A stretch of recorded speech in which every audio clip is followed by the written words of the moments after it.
अब हम आगे देखते हैं कि किस प्रकार से हम ह्रासमान और वर्धमान फलन का ज्ञात कर सकते हैं। ये था निरंतर के लिए, अब हम सिर्फ ह्रासमान और सिर्फ वर्धमान फलन की बात करेंगे। तो इसके लिए हमारे पास जो परिभाषा है वो ये कहती है कि यदि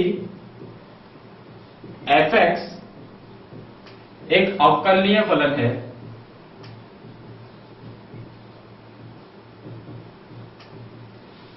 f(x) जो है वो एक अवकलनीय फलन है, और ये कहां अवकलनीय है? इस अंतराल a से लेकर b के अंतराल में।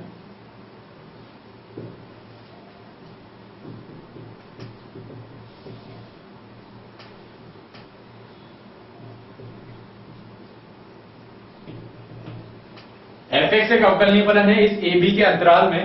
तो अब हमारे पास ये कंडीशंस कहती है यहां पर कि यदि f'(x) यानी कि f(x) का जो हम अवकलन करेंगे वो आएगा f'(x). तो यदि जो ये f'(x) है ये बड़ा हो 0 से, तो हम ये कह सकते हैं कि फलन अंतराल a b में वर्धमान फलन है।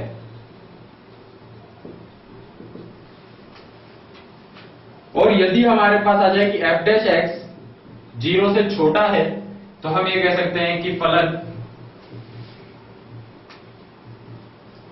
अंतराल a b में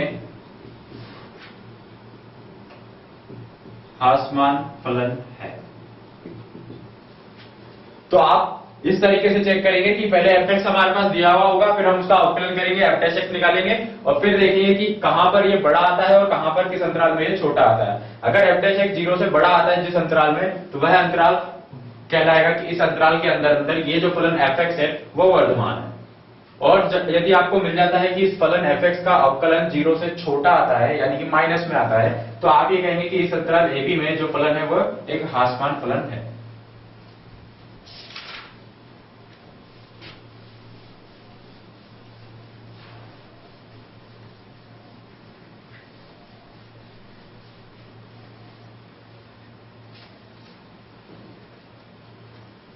अब आप ये किस प्रकार से ज्ञात करेंगे? इसके लिए हमें करना है कि सबसे पहले हमारे पास फलन दिया हुआ होगा f(x), फिर उस f(x) फलन का हम कर देंगे अवकलन। उस f(x) फलन का अवकलन करने के बाद हमें एक समीकरण मिलेगा, उस समीकरण की करिए गुणनखंड। गुणनखंड करने के पश्चात आप वहां पर x के कुछ मान निकाल पाएंगे।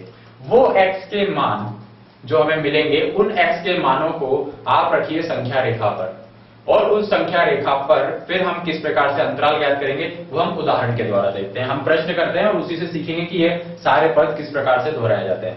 तो हम लेते हैं सबसे पहले हमारे उदाहरण कि एक फलन है f(x) जो दिया गया है -x² - 2x + 15 के द्वारा। तो अब हमें वह अंतराल ज्ञात करना है जिस अंतराल पर यह फलन ह्रासमान है और वर्धमान है।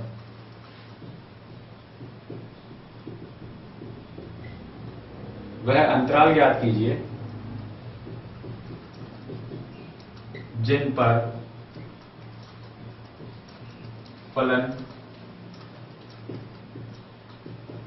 वर्धमान व ह्रासमान है। इसके लिए हम सबसे पहले क्या करते हैं कि फलन का अवकलन यानी कि f'(x) निकालते हैं।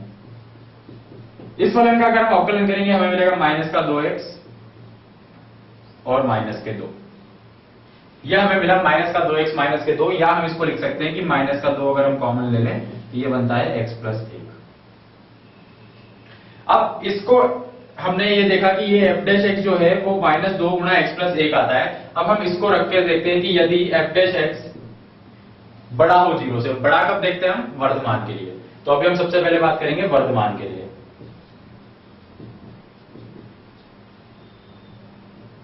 वर्धमान के लिए f'(x) जो है वो 0 से बड़ा होता है।